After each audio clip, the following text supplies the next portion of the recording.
Dalam makalah Interpretasi dan Simbolik, Clifford Geertz pada tahun 1973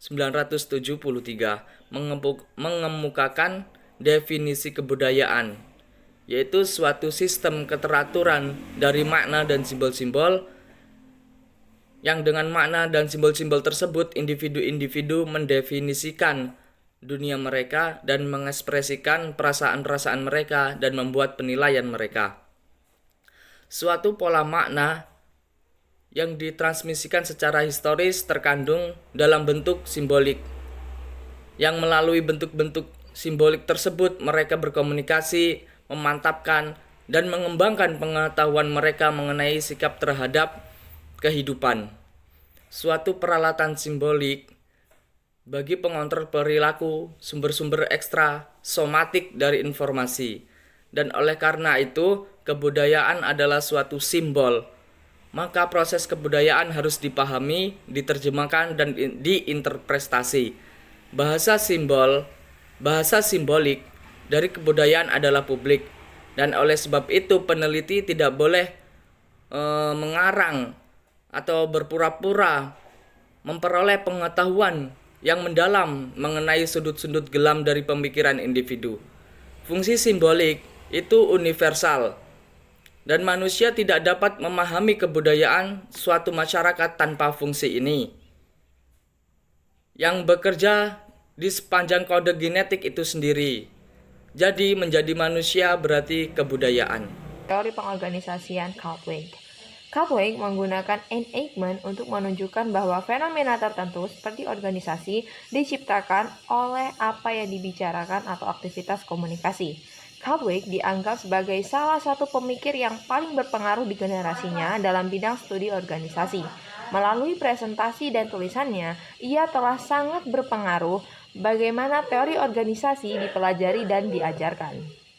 Teori Cartwright menggunakan komunikasi sebagai dasar pengorganisasian manusia dan memberikan pemikiran untuk memahami bagaimana manusia berorganisasi. Organisasi bukanlah susunan yang terbentuk oleh posisi dan peranan, tetapi terbentuk oleh aktivitas komunikasi. Kemudian, teori organizing weight signifikan dalam bidang komunikasi.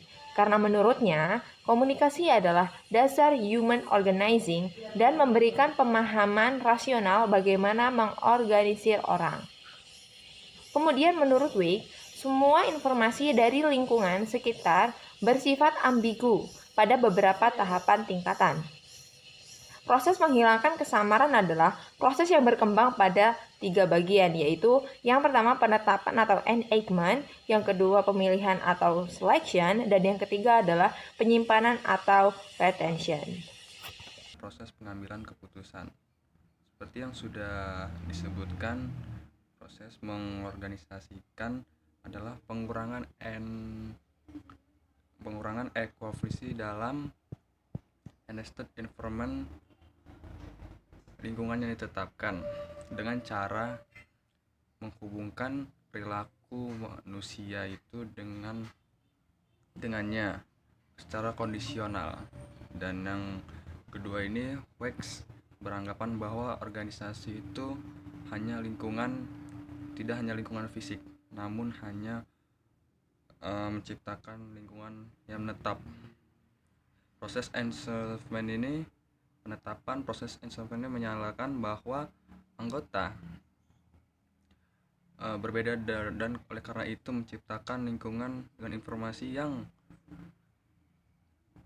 sangat berbeda. Weick menjelaskan tidak ada lingkungan yang monolitik, singular, dan tetap yang terlepas dari individu. Malahan individu merupakan dari lingkungan itu sendiri. Teori dalam pengambilan keputusan dalam sebuah organisasi. Di sini saya akan mempresentasikan dari teorinya si Weick, yaitu adalah tujuan dari berorganisasi adalah untuk mengurangi ketidakpastian yang tidak bisa dipisahkan dari lingkungan informasi suatu organisasi. Itu ada banyak sekali interpretasinya yang bisa digunakan untuk suatu kejadian untuk mengurangi equivokality. Yaitu adalah Weick punya rumusan 2 hal, itu assembly rules dan communication cycle. Assembly rules itu adalah suatu kayak peraturan buatan. Tujuannya untuk memandu pada setiap anggota organisasi ketika equivokality itu sangat tinggi. Nah, kalau memang betul-betul udah tinggi banget equivokality-nya, bisa pakai communication cycle. Itu juga teorinya si Wake. Itu dimana anggotanya kalau melalui communication cycle, anggota akan selalu berusaha memahami situasi dalam setiap lingkungan yang equivokality. 4 konsep penting untuk memahami teori informasi organisasi. Yang pertama yaitu lingkungan informasi. Organisasi mendapatkan banyak informasi dari berbagai sumber sehingga harus menafsirkan dan mengkoordinasi informasi-informasi tersebut agar bermanfaat bagi tujuan organisasi. Yang kedua yaitu ketidakjelasan informasi. Informasi-informasi yang diterima belum tentu jelas. Oleh karena itu, organisasi harus menunjuk departemen atau anggota mana yang paling paham untuk menafsirkan informasi tersebut dan menyampaikan kepada departemen lain yang membutuhkan. Yang ketiga yaitu aturan. Organisasi harus menetapkan aturan-aturan untuk mengurangi ketidakjelasan informasi dan menentukan tanggapan yang tepat terhadap informasi tersebut. Aturan-aturan yang dibuat mencakup durasi, personel, keberhasilan, dan usaha, yaitu yang keempat, siklus. Rangkaian perilaku komunikasi untuk mengurangi ketidakjelasan meliputi 3 tahap. Tahap pertama yaitu tindakan. Seorang yang mengalami ambiguitas dan menerima pesan akan melakukan tindak komunikasi. Tahap yang kedua yaitu respon. Respon terhadap tindak komunikasi tahap pertama berupa reaksi yang diharapkan dan dapat sesuai dengan sebagaimana adanya informasi yang dibutuhkan. Yang terakhir itu tahap ketiga, penyesuaian. Penyesuaian dapat berupa pertanyaan tambahan untuk mengklarifikasi jika informasi masih belum jelas.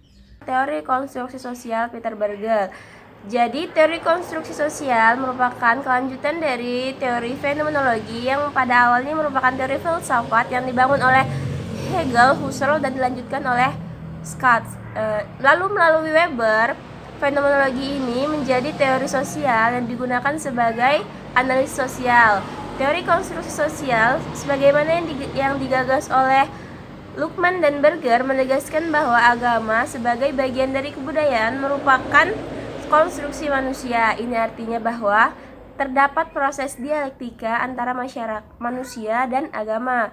Agama yang merupakan entitas objektif akan mengalami proses objektivasi, sebagaimana juga ketika agama dalam teks dan norma. Ada 3 momen simultan dalam proses dialektika terkait dengan konstruksi sosial elit agama tentang pluralisme dan dialog antar umat beragama.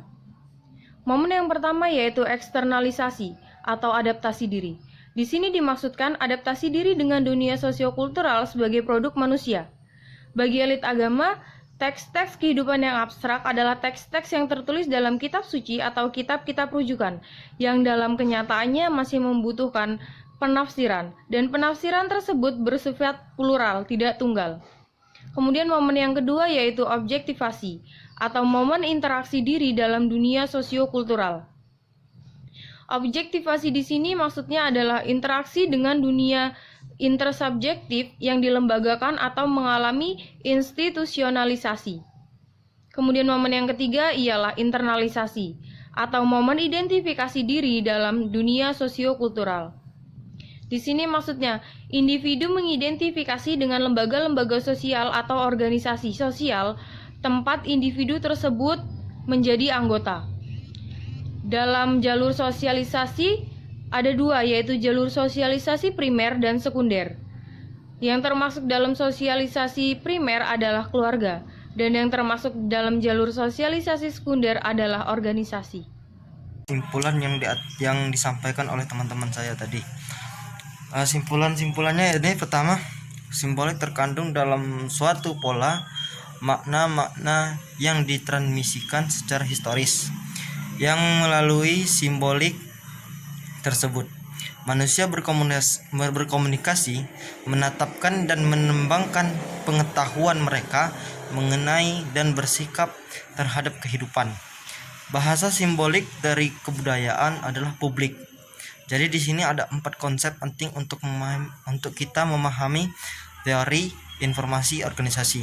Yang pertama yakni lingkungan informasi itu sendiri. Yang kedua, ketidakjelasan informasi, dan yang ketiga aturan, dan keempat yang terakhir itu siklus.